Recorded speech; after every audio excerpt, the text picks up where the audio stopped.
Good evening and welcome to What's Your Point? The warm weather is here finally, and we have the week's hot topics. We'll turn up the heat right after you watch this.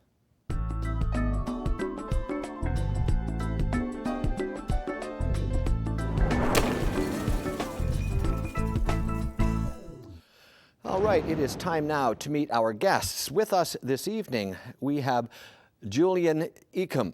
He is a community activist. As well, Pamela Mcguire, she is with BG Diamonds and Gold. And from Fat Weight Loss, Sandra Henderson as well. Brian West, he's from 107.5 Dave FM. Those are the guests. Now let's have a look at our first topic. So our federal auditor general, Sheila Fraser, has caused a bit of a stir with her idea to make all federal politicians accountable for the taxpayers' money they spend. But the politicians headed her off at the pass by voting not to make how much money they spend public, which is all right because we voted them into office because they're honorable, honest people, and we trust them to do the right thing, like not to waste our money or spend it on personal items like cars and swimming pools. We trust them, right? Julian, why don't you start this? Well, the reality of the situation is that since the sponsorship scandal, we have seen the reality that our government is corrupt. Both parties really act in a mafia-type way in which they pay those they care about, look after each other. Well, then if we have a situation like that, then certainly what we should have done was voted these people out. But we did. We voted for the Conservatives, which continued the same sort of thing. They got in power on a platform of accountability. Anybody else? And as we see, there is no accountability. The problem is politicians sort of fall in that same sort of area as used car salesmen and mechanics, and that's kind of at the bottom of the trustworthy list of employers and employments. So, I mean, I look at this as the same way as, can you imagine going to a mechanic and saying, here's my car, fix my car completely, and don't tell me what you did or how long it took to do it. You're really giving used car salesmen and mechanics a bad name here. If a politician had nothing to hide and had no problem with how they were spending the money that we're providing them with, it's not a gift we're giving them, this is taxes, then there shouldn't be anything to hide. And they should be spending more time and energy. We're at a, they are actually saying that we're going to be at a $63 billion deficit by the end of 2010. We're already at a $500 billion deficit. So the interest in that alone is $2,000 for every man, woman, and child. Just because they don't want the books opened doesn't mean that they're spending. This is a symptom of something bigger. This is a symptom of the fact that there's no accountability. Politicians do whatever they want, and we have no choice but to vote other politicians in the power that'll do the same thing. With no foreplay. That's what they're doing. Exactly. The best way to get my vote is show me that you're being responsible with the money, and I'll vote for you again. You have to earn my trust. You're not just given. Okay, but here's the problem. But why are they are they? I don't like to use the word dishonest, but are they deceitful before they become politicians, or is it something that happens when you become a politician? That doesn't matter. I think the fact is we should still know where our money's going. If we're paying taxes and we're funding some of this, we should know. There should definitely be I don't believe that they went behind her back either. I mean, she's the financial minister, so she's got to be a part of this big secret of keeping their wages. Okay. I'd like the government to not know what I'm making. Mm-hmm. Do you think that's going to happen? If I steal money from a job I'm working at, I get fired. There's no way we can fire our politicians. There's no way that if they screw up that we can hold them accountable. And that's the problem. We need accountability in our politics. Politics should no longer be something that's dirty. There has to be an issue of at least a modicum of trust here. You say, I'm going to vote you in because I think I can trust you. So they say... That's a flaw in the system. My God, we might as well have a dictator. At least we can track one guy. If they want us to trust them, then they should lead by example and do us right and do this country right. How do you know they're not? And most because they're not. We're going to have a $563 billion deficit, and they're worried about us finding out what they make. Well, that might not necessarily be from politicians sticking their hand in the till and taking out the money. Well, I'm certainly not. That's certainly part of it, and it's certainly avoidable. Okay, let's move on to the next issue. It's often a war zone out there between cyclists and drivers. The bicycle riders are generally trying to do the right thing, You know, leaving their cars at home and saving the environment by using pedal power. But it's frustrating when they don't stop for a red light or stop sign, don't signal a turn, and generally block up the road. They say they need bike paths, which would be a good idea, but if they want that, then they should help pay through, let's say, a bicycle license, with the money going, of course, to making our roads more bicycle-friendly. Do you think a bicycle tax would be a good idea? A bicycle tax or a bicycle license. I ride my bicycle to work whenever I get a chance. And I am telling you, it is dangerous out there. You really, really have to watch what you're doing. 360 degrees all the time, or somebody will run you down. Oh, okay, well, I believe that there definitely needs to be bicycle availability for them to ride because they need to be safe, and also we have our children that we're. But to tax it, I think that we're already taxed. Let's call it a license. Well, a license. But it would be the I don't same have thing. a problem with the license. With helmets, also helmets do save lives, and we should be wearing those. But that's a personal choice, I think. But to tax them or a license would be fine. But how again? Are we going to know that our politicians I totally are going disagree. to spend that money on Totally doing disagree. that? To license a bicyclist is discouraging for the bicyclist. How do you enforce that? Are we going to have bicycle police out there? That was my point. Are we going How to is ticket how them? are they going Does to it find include out? Situation children? is- the reality of the situation is that we only have a finite amount of resources, and as we see from the recent oil spill, you know, the whole greed for gasoline is really, really negative. So we should follow examples of third world countries that promote bicycle Yes. usage, and to license bicycle usage is only going to feed into if I'm going to get a license, why shouldn't I just get my car license Okay, instead stop. of a bike Okay, license? stop. Brian. Unfortunately, it's the irresponsible people that make it difficult for the responsible people. It's like boating licenses. You never needed a license to drive a boat in the past, but there's people that would drink and then drive their boat. There's people that didn't know the rules of the water and would go out and cause problems. And some cyclists, I'm not saying all cyclists, but there are many out there that are just irresponsible. And there's been a lot of accidents even in the past couple what? And weeks. what they want is bicycle paths or bicycle lanes. Now, who's going to pay for that? Well, we all pay taxes already. That's So great. does a driver. So it's all included more but or less. if you don't drive, you don't have to buy a sticker for your well, license. I may not have a child in public school system, but I'm paying for that too. That's right. You know, we don't get And to I choose. drive on my bicycle too. We have our bicycle, and the people just aren't looking for you. So it's about retraining everybody to look out for one another, even on our motorcycles. Being I more can't tell you how tolerant. many times people drive up in my own riding space. Being more You know, tolerant of all the question- people Of all on people the around road. us. The question is, though, what benefits society in the long run? And what benefits society in the long run is moving from this huge consumerism of fossil fuels to a more bicycle-friendly economy. So maybe right now we have to pay for bike lanes and whatever, but in terms of car accidents, in terms of pollution, in But terms I of think waste of on a bigger resources, level, if we get more money out of it by doing that. on a bigger level, just being more tolerant of different methods of transportation, different you've choices. Seen pictures of the traffic in, let's say, Beijing. Yes. Where you get 500,000 bicycles. Is that what you want on the road? We're Or not are you going to gonna get around? that. We live in Canada. Well, we'll certainly get a lot more. We don't have the same I population. don't We know don't have that the we same will. population. But I still agree that it comes down to the people who are irresponsible in the first place. Yes. And a lot of those backcountry roads, they're narrow. There's no shoulder. The speed limit could be 60 or 80 bottom kilometers an line, hour. that And these guys are riding bicyclist- 2x2, 3x3, and With they're your kid on the back sometimes. That on the handlebars. bicyclist, if Yeah. they make an error in judgment, if they're not super careful, they're the ones who have the most to lose. not to Okay. hit one though. Another good discussion. We'd like to go on, but we have to stop. I'm sorry. We're going to take a break. When we come back, we'll have more of What's Your Point. See you in a moment. See, that's kind of iffy too.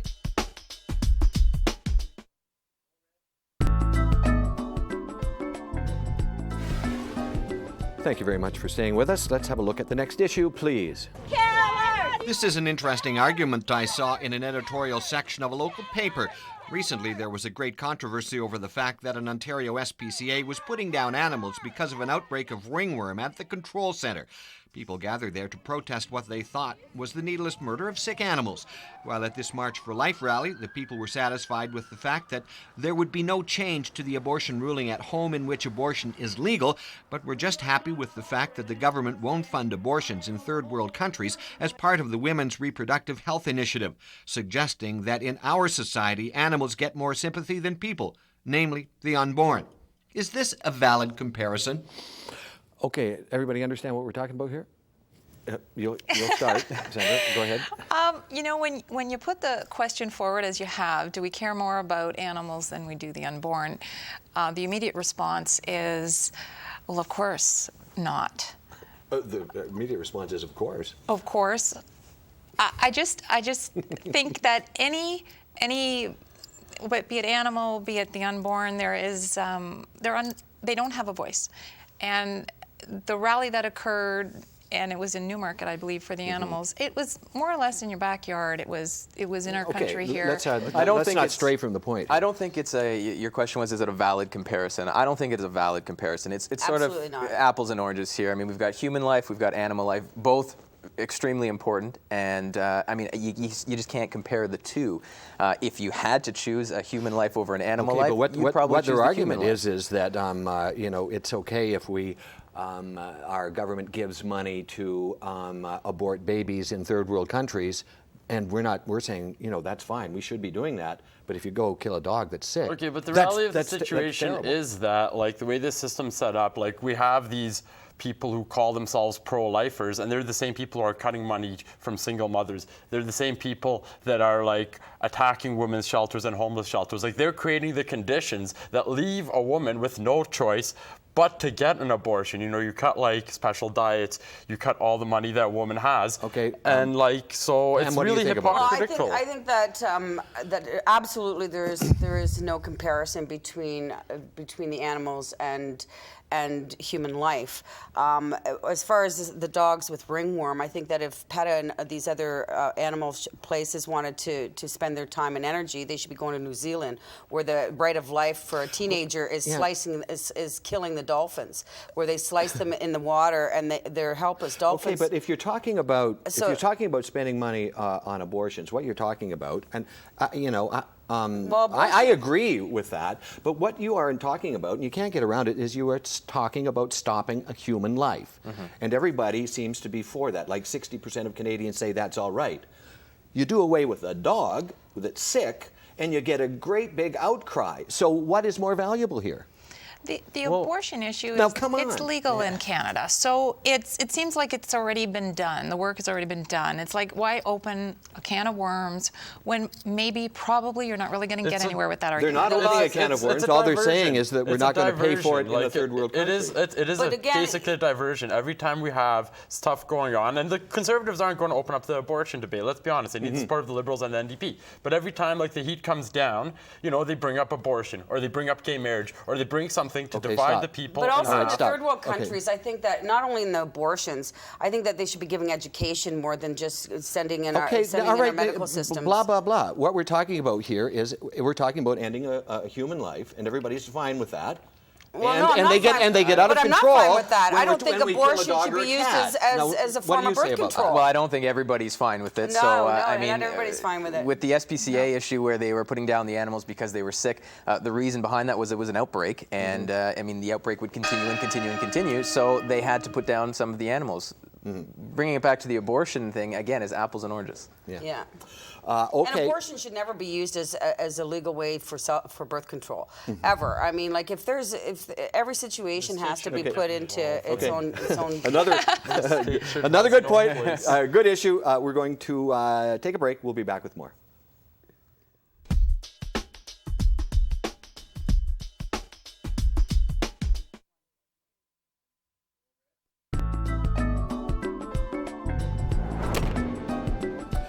Welcome back. Let's meet our guests once again. We have with us tonight Julian Ichim. He is a community activist. As well, from BG Diamonds and Gold, Pamela Mcguire. And Sandra Henderson. She is with the Fat Weight Loss. And Brian West. He's with 107.5 Dave FM. The next issue, please. So the Princess of Wales has a whale of a problem. She got caught red-handed trying to sell access to her former husband for $500,000. Prince Andrew is a sort of a business ambassador for England these days, so he could be handy. But using her tenuous influence to the royals to gain personal favor isn't playing cricket. The woman has been a train wreck these past 20 years. All her business ventures have failed, and she owes everyone money. There's talk now the Royals want to kick her out of the family. Would that be fair? So I think what she gets from the Royals is a yearly stipend and probably a very nice apartment. So they're thinking of stopping that. But so, Brian, you go. Well, the fact that she's selling information, I mean, first of all, for £500,000 or $700,000, who cares about Andrew that much? I mean, really, he went for high tea yesterday at 5 o'clock in the afternoon. Who cares? Well, no, what she was doing is selling his influence so that he might be able to influence somebody to buy something. She's not the only woman that's bitter in a divorce that's trying to sell off some information to better mental health. She needs money. She's not alone. It's like so overdone. We have so many more serious issues in the world. And we have people like dying in the streets from like starvation and stuff. Well, like bread and circuses. That's not what we're talking about. I know, but I'm just saying, though. like the whole Royals is bread and circuses. You know what I mean? Like we have like the social programs and stuff. Then we have like these diversions, like the Royals. Who cares? Her only mistake was to think that the tabloids wouldn't turn on her. Yeah. And let her do what she can. She's making a buck. She's a single mother. Yeah, okay, she's got the Royals behind her, but this woman is like his several million dollars. That's the worst thing you've ever done. She should have been a little more, understanding. And that how do you kick her out of the family anyway? I mean, is she not the mother of? That's it. I mean, I think we've all got people in our family that I'm sure we'd like to kick out from time to time, especially in-laws. Yeah. But you just can't do that. And you bring up the family. I mean, they've got 2 children together who are in their early 20s. If you've got a family unit, I'm a big believer of family. You can't just kick somebody out. Had they not have kids, maybe, Do you ever think, send her to America? The whole thing is like they act with impunity, all the Royals. They do whatever they want. They do whatever they want. They're like above us. And like, we live in the 21st. They feel they're above us, and we live in the 21st century. Like, what's this whole thing with? Like, we know their blood is blue like ours. If you don't like her, just don't invite her to the family picnic in the summer. Yeah, that's right. And that's it. That's right. Did you ever think of like what happened in the in the chain, and that the Queen is reasonably sharp, and she's had all these kids that cannot seem to do anything right. Well, and here's another example of it. They have dysfunction like everybody else, right? But they get their sense of entitlement that they get to make their own rules and regulations. Like, I'm about up to here with the Royals. Yeah. But all of them dysfunctional, like every one of them. That's what happens with like years and years of inbreeding. Like all the royal families marry each other and stuff. I mean, what is it? Okay, stop. We haven't heard much from you. Oh, well, what is it that she really did wrong? I mean, her marriage failed, so what? I mean, 100 or 200 years ago in the Royals, if the marriage wasn't going, the king just very close to breaking her. the law. Well, they took out. They did take away her princess status. She lost her princess name when she got divorced. So now But why are they still calling her the princess then? Well, they're not. She's the Duchess of York. Oh, yeah? Okay. Makes no difference. I mean, let her go. So she's still a part of the family. I mean, you let her in. Maybe that was your first mistake. Yeah, exactly. Not much you can do about it now. Okay, next issue, please. You may have tried his wine, and now Dan Aykroyd wants you to give his vodka a try. The Canadian actor signed bottles of his Crystal Head vodka for hundreds of fans. However, if you want to try Crystal Head vodka, you'll have to buy it outside of the province. The LCBO has banned the product because the board is concerned its skull-shaped bottle may attract underage drinkers. Do you think the new booze should be banned because of the shape of the bottle? Maybe we should have had it in the shape of Dalton McGuinty's head, and then it would be okay. Who wants to? Well, cigarettes and alcohol have always targeted youth, from Joe Camel, etc., etc., etc. With that being said, though, to say that the shape of a bottle will encourage underage drinking really doesn't deal with the issues of like youth alcoholism, of youth drug addiction. There are a lot of underlying issues, and in many ways, it trivializes the issues that force people to drink. Do they have to ban it completely, though? I mean, remember in the old video store, they had that back room that you couldn't go in unless you were overage, and everybody knew it was in there, and you're trying to look through the door, but you didn't go in unless you were not. Can't they have that at the LCBO, where the skull-shaped bottles can be held? There's a really interesting story behind this. As a native spiritualist, there's 13 skulls that have been put around the world. So this is where he actually created the skull. I agree. He did an incredible job for it. marketing this item. Absolutely. Stop. He did an no. incredible job marketing this item with the crystal skull thing. And initially, I was of the opinion that no, of course, it's not going to encourage underage drinkers. No. I actually did a little survey of underage drinkers and found out that I'm wrong. And they will. I went to the source. They will buy that bottle because when they walk into the party with something that looks a little different, they look But great. if they don't buy that bottle, they'll buy another bottle. You know, I mean, are we going to ban? Okay, stop. Okay. It's not about the bottle. It's about if they can get into the liquor store, purchase anything, Brian, and walk out. It's not about the If an bottle. underage drinker is going into their parents' liquor cabinet to get the booze, I don't think that they're going to open it and they're going for the Patron and then they see the skull and go, oh, I'm going to have that instead. I think if they're going in there to drink underage, they've made the decision, they're going to do it anyway. Yes. Whether or not what type of shape the bottle is. So I don't think that the LCBO should have banned it. Okay. Absolutely not. I agree. Yeah. Okay. Any last thought?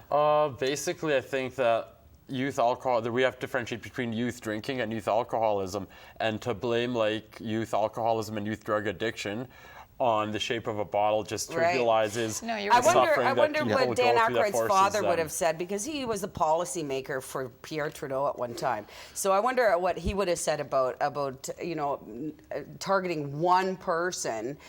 Who's a policymaker for Pierre Trudeau? Dan Aykroyd's father. Oh, really? I didn't know Yes. that. Wow, you So- have really done your research on this, haven't you? Yes, I have. Because I want one of them skulls. To send away for it. True. Oh, wow. Okay. We are going to take another short break. When we come back, we'll give away a little money. We'll see you in a moment. If you have an idea for debate or a topic you'd like to see kicked around by our panel of guests, we'd like to hear from you. Send your suggestions to news@swo.ctv.ca. You can use this same email address to report breaking news in your community.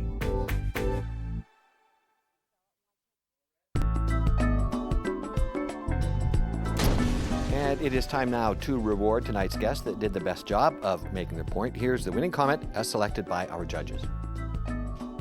Youth alcohol, that we have to differentiate between youth drinking and youth alcoholism, and to blame like youth alcoholism and youth drug addiction on the shape of a bottle just trivializes No, you're the right. suffering I that wonder people what Oh, Dan really? Aykroyd's father. I liked your comment on the royals being inbred. You're not going to beat the Queen when she comes here this summer. Who are you going to give the money to? Oper Guelph. All right. Let's come back at you. And what are you up to these days? G20 Welcoming Committee, June 21st, Allen Gardens, 2:30, all out in defense of the rights of all. And we serve free food Saturday and Sunday in Guelph at 4 o'clock, as well as harm reduction, needles exchange, that sort of stuff. Okay, terrific. Pam, you. Well, we have free Reiki and meditation share every Saturday at the store BG Diamonds and Gold and Angels Cradle, Healing and Wellness Center, 19 Scott Street. You can get in touch with us at www.bgdiamonds.com. Okay, terrific. And Fat weight loss, Yeah. PHAT, fat weight loss and personal training. I do in-home, my home or yours, personal training, weight loss consulting, pre and postnatal specialist as well. okay. And what's going on over at the radio station? Well, I hope Brian? you'll join us on Monday morning, 5:30. It's Brian and O'Brien in the morning on 107.5 Dave FM. See you there. All right. Thanks a lot for taking part. You did a great job. Thanks for watching out there. We're back next week with more of What's Your Point? We'll see you then.